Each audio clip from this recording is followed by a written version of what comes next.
Hello दोस्तों, मैं शिव कुमार प्रजापति आप सभी लोगों का स्वागत करता हूं एक बार फिर से आपके अपने चैनल पर। और दोस्तों, जैसा कि आप लोगों को पता होगा कि हमारे चैनल पर आप लोगों के लिए सभी सब्जेक्ट की पेडागोजी की क्लास स्टार्ट हो गई थी और हर सब्जेक्ट की बिल्कुल कंटिन्यू सीरीज चल रही है। तो दोस्तों, आप इस सीरीज को मिस नहीं कर सकते, क्योंकि दोस्तों इस सीरीज में आप लोगों के लिए बहुत सारे क्वेश्चन करवाए जा रहे हैं जो कहीं ना कहीं आपके सीटेट के एग्ज़ाम में देखने को मिलेंगे।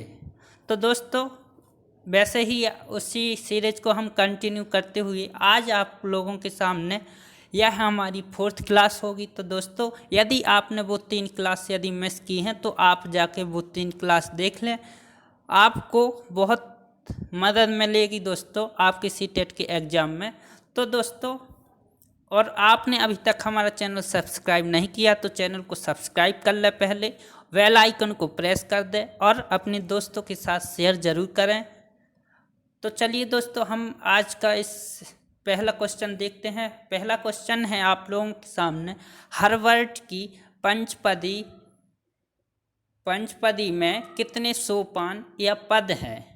ऑप्शन ए है 5, option B 6, option C 7, option D 8। तो आप लोगों को बताना है, जो आपके मनोवैज्ञानिक हार्वर्ड स्पेंसर आपने नाम सुना ही होगा। तो इनकी जो पंचपदी पाठ्य योजना, तो इसमें कितने सोपान या पद हैं दोस्तों? तो बताएं दोस्तों आप लोग जल्दी से कमेंट करके कि इसका आंसर क्या होगा। जैसा कि दोस्तों आपको पता ही चल गया होगा कि पंचपदी नाम से ही उसके साफ साफ आंसर निकल कर आ रहा, पंचपदी यानी कि 5। तो दोस्तों, हार्वर्ड की जो पाठ्य योजना है उन्होंने इसके 5 सोपान बताए हैं। तो इसका राइट आंसर हो जाएगा दोस्तों ऑप्शन ए, इसका राइट आंसर हो जाएगा।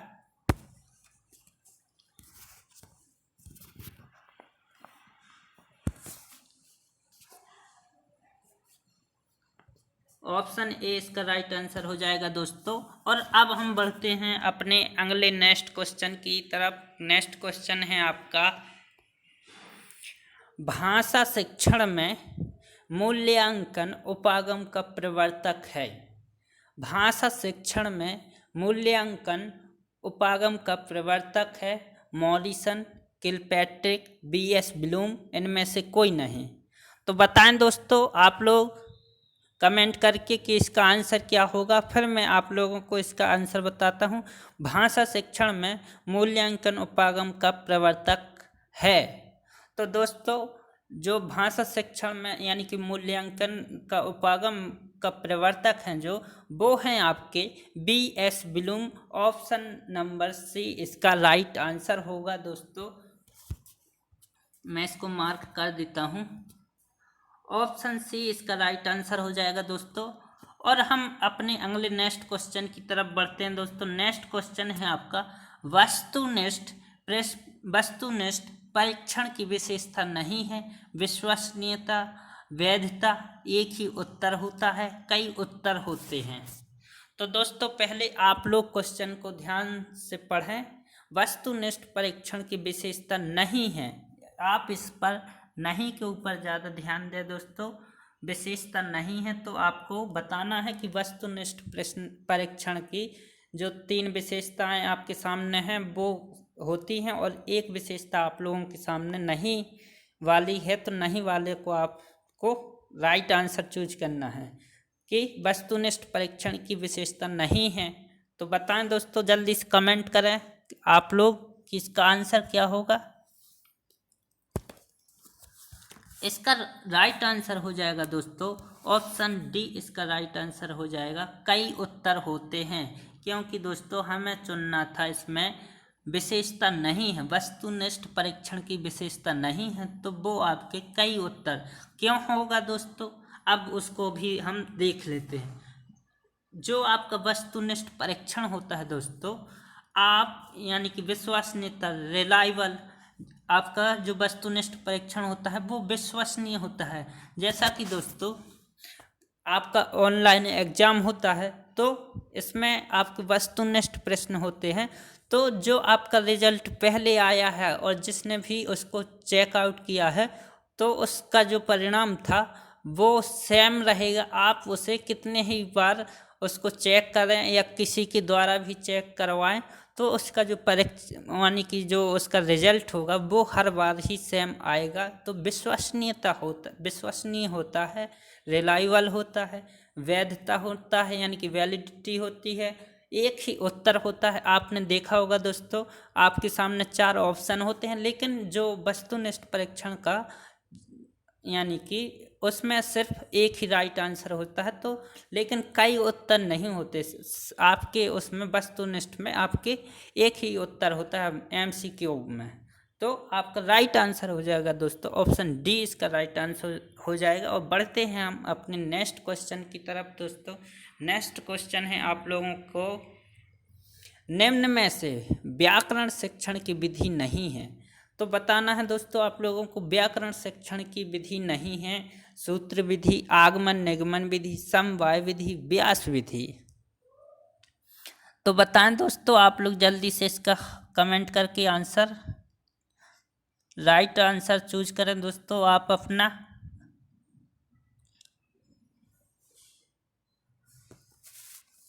तो दोस्तों अब मैं इसको समझाने की कोशिश करता हूँ। इसका राइट आंसर हो जाएगा दोस्तों ऑप्शन डी, इसका राइट आंसर हो जाएगा व्यास विधि।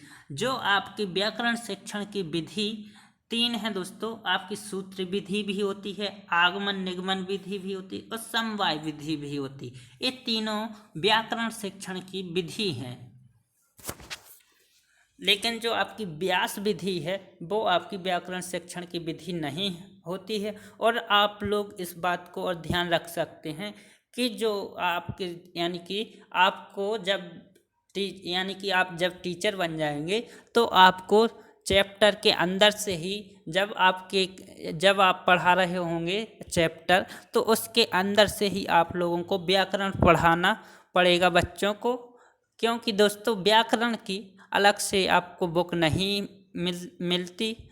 आपको अभ्यास, जो आप चैप्टर अध्याय पढ़ा रहे हो उसी में से जब, या मान लीजिए जब आप कहानी कविता पढ़ा रहे हो उसमें कहीं पर संज्ञा आ गई, सर्वनाम आ गई, तो आपको वहीं पर आप बच्चों को बताना पड़ेगा। इसके लिए आप लोगों के लिए अलग से बुक नहीं होती व्याकरण की। तो आप लोग ध्यान रख सकते हैं इसके साथ। तो इसका राइट आंसर हो जाएगा दोस्तों ऑप्शन डी, इसका राइट आंसर हो जाएगा व्यास विधि। व्याकरण शिक्षण की विधि नहीं होती है, आपकी सूत्र विधि होती है, व्याकरण शिक्षण की निगमन आगमन होती है और समवाय, ये तीनों विधियां आपकी होती हैं व्याकरण शिक्षण की। लेकिन व्यास विधि व्याकरण शिक्षण की कोई विधि नहीं होती है। अब हम दोस्तों अपना अगला नेक्स्ट क्वेश्चन देखते हैं। इसको मैं छोटा कर देता हूँ थोड़ा।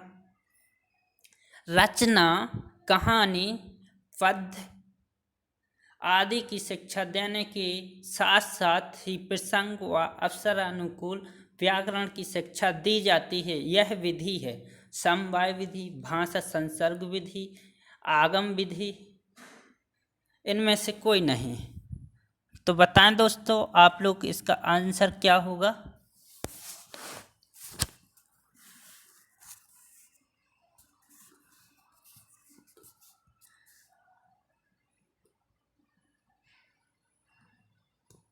रचना, कहानी, पद्य आदि की शिक्षा देने के साथ साथ ही प्रसंग व अवसरानुकूल व्याकरण की शिक्षा दी जाती है, यह विधि है। सबसे पहले इसको समझिए दोस्तों कि जब आप यानी कि टीचर कहानी, रचना, पद्य आदि जब पढ़ा रहे हों दोस्तों, तो जब उनके सामने कहानी में किसी यानी कि कोई संज्ञा आ गई तो वहाँ पर उनको अवसर मिलता है व्याकरण की शिक्षा देने का।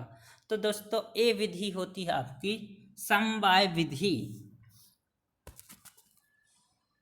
समवाय विधि में व्याकरण की शिक्षा दी जाती है। रचना, कहानी, पद्य आदि की शिक्षा देने के साथ साथ ही प्रसंग व अवसरानुकूल व्याकरण की शिक्षा दी जाती है। यह विधि आपकी समवाय विधि होती है। तो दोस्तों अब हम बढ़ते हैं हम अपने अगले नेक्स्ट क्वेश्चन की तरफ। नेक्स्ट क्वेश्चन है आपका, पाठ्य योजना निर्माण का सर्वाधिक लाभ मिलता है विद्यार्थियों को, शिक्षक को, प्रधानाध्यापक को, किसी को नहीं। तो बताएं दोस्तों आप लोग कि इसका आंसर क्या होगा। कमेंट करें जल्दी से दोस्तों आप लोग। हमें दोस्तों यहाँ पर सिर्फ और सिर्फ कम समय में ज़्यादा आपको मोस्ट इम्पोर्टेंट चीज़ें करवानी है। तो दोस्तों जल्दी से जल्दी इसका आंसर दें आप लोग। तो दोस्तों पाठ्य योजना निर्माण का जो सर्वाधिक लाभ मिलता है वो मिलता है शिक्षक को। ऑप्शन बी इसका राइट आंसर हो जाएगा दोस्तों, शिक्षक को। पाठ्य योजना निर्माण का सर्वाधिक लाभ मिलता है शिक्षक को। अब वो कैसे मिलेगा दोस्तों, वो भी आप लोग समझ लीजिए। यानी कि दोस्तों आप लोग ये बताइए कि जो पाठ्य योजना होती है वो कौन बनाता है, शिक्षक बनाता है। किसके लिए बनाता है, स्वयं के लिए बनाता है। क्यों बनाता है, क्योंकि आपकी क्लास में यानी कि जब शिक्षक पढ़ा रहा होता है तो मान लीजिए क्लास में 30 बच्चे हैं, तो 30 ही बच्चे समान रूप से नहीं होते, व्यक्तिक विभिन्नता पाई जाती है। व्यक्तिक विभिन्नता के आधार पर ही शिक्षक पाठ्य योजना बनाता है। और वो किसके लिए बनाता है, स्वयं के लिए, ताकि वो 30 बच्चे हैं आप क्लास में, 30 ही बच्चों को समझ में आ जाए और हर बच्चे के आधार पर पाठ्य योजना का निर्माण करता है। तो इसका सबसे सर्वाधिक लाभ मिलता है शिक्षक को ही। यानी कि 30 बच्चे हैं तो 30 बच्चों को वो समझा पाए, इसलिए सब पाठ्य योजना बनाता है शिक्षक। तो ऑप्शन बी इसका राइट आंसर हो जाएगा दोस्तों। आशा करता हूँ कि आप लोगों को समझ में आ रही होंगी चीज़ें, और यदि आप लोगों को समझ में आ रही हो चीज़ें और क्वेश्चन की क्वालिटी आप लोगों को भी समझ में आ रही होगी कि हर यूट्यूब की तरह आप लोगों को क्वेश्चन अलग देखने को मिल रहे हैं यहाँ पर। तो दोस्तों आप लोग लाइक का बटन दबाते रहिए दोस्तों। जितने लोग भी देखते हैं सभी लोगों लाइक का बटन दबाएं दोस्तों, और अपने दोस्तों के साथ शेयर ज़रूर करें। अब बढ़ते हैं हम अपने नेक्स्ट क्वेश्चन की तरफ दोस्तों। नेक्स्ट क्वेश्चन क्या है, नेक्स्ट क्वेश्चन है आप लोगों के सामने, शिक्षण कौशलों के विकास के लिए व्यवस्था की जाती है सूक्ष्म शिक्षण की, इकाई योजना की, दल शिक्षण की, अभिक्रमित अनुदेशन की। तो बताएं दोस्तों आप लोग इसका आंसर क्या होगा।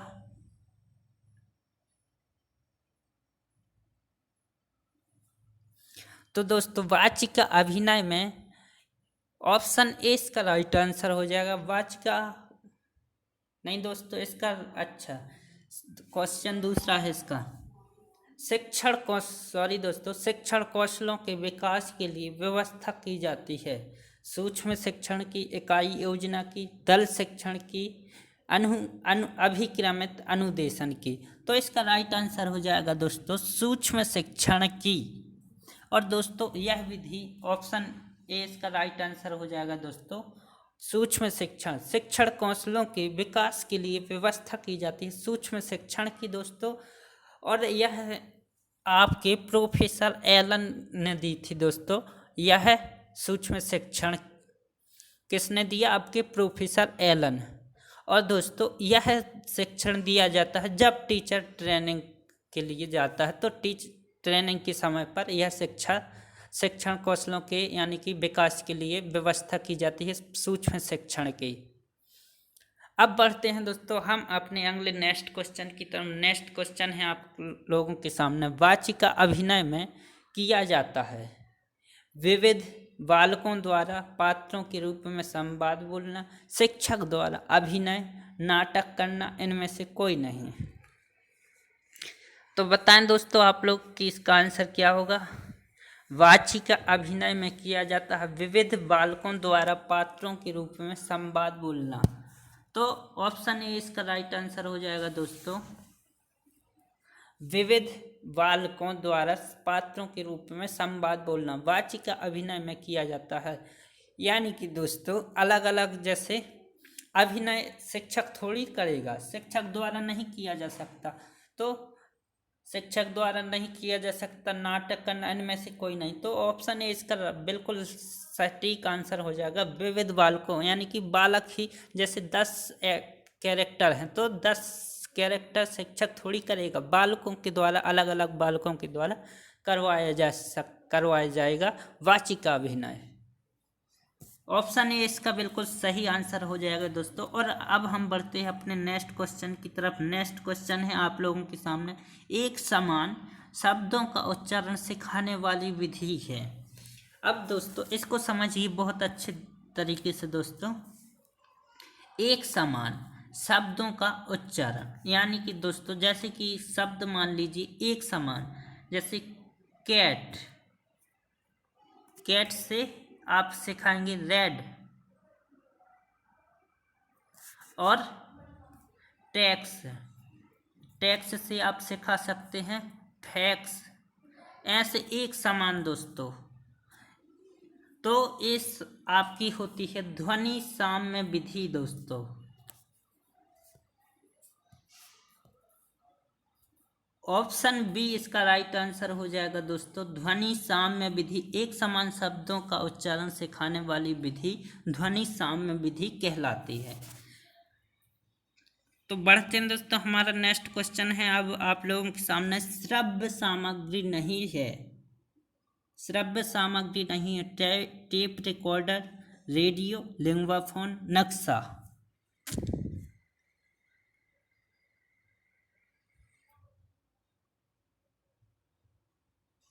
तो बताएं दोस्तों आप लोग इसका आंसर।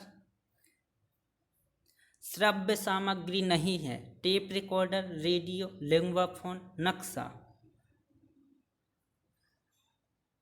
इसका राइट आंसर हो जाएगा दोस्तों ऑप्शन डी इसका राइट आंसर हो जाएगा। श्रव्य सामग्री आपकी तीनों सामग्री है, टेप रिकॉर्डर भी श्रव्य सामग्री है, रेडियो भी, लिंगवा फोन भी। तो आपका जो नक्शा है लेकिन वो आपकी श्रव्य सामग्री नहीं है। तो दोस्तों इसका राइट आंसर आ जाएगा, क्योंकि आपको चूज करना था सामग्री नहीं है, तो श्रव्य सामग्री आपकी नक्शा नहीं है।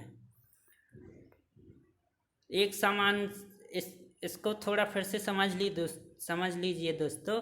एक समान शब्दों का उच्चारण सिखाने वाली विधि आपकी ध्वनि साम्य विधि कहलाती है दोस्तों। इसमें कैसे सिखाते हैं, यानी कि दोस्तों एक समान, जैसे कि दोस्तों अभी मैंने आप लोगों को बताया था, जैसे टैक्स, टैक्स से आप सिखा सकते हैं फैक्स। ऐसे आप लोग सिखा सकते हैं इसमें ध्वनि साम्य विधि में, ऐसे सिखाया जाता है बच्चों को। और आप जैसे कि मान लीजिए रैट, रैट से आप सिखा सकते हैं कैट। तो दोस्तों एक समान अक्षर इसमें सिखाए जाते हैं ध्वनि साम्य विधि में। तो दोस्तों ये थी हमारे आज की क्लास के 10 क्वेश्चन। आशा करता हूं कि आप लोगों को समझ में आए होंगे, और यदि आप लोगों को वीडियो अच्छा लगे दोस्तों तो लाइक कर देना, और अपने दोस्तों के साथ शेयर करना, चैनल को सब्सक्राइब कर लेना, बेल आइकन को प्रेस भी कर देना ऑल नोटिफिकेशन पे, जिससे कि मैं अगला वीडियो डालूं तो आप लोगों के लिए नोटिफिकेशन सबसे पहले आप तक नोटिफिकेशन पहुंचे दोस्तों। तो दोस्तों अब मिलते हम अपनी अगली नेक्स्ट क्लास में, जब तक के लिए दोस्तों जय हिंद।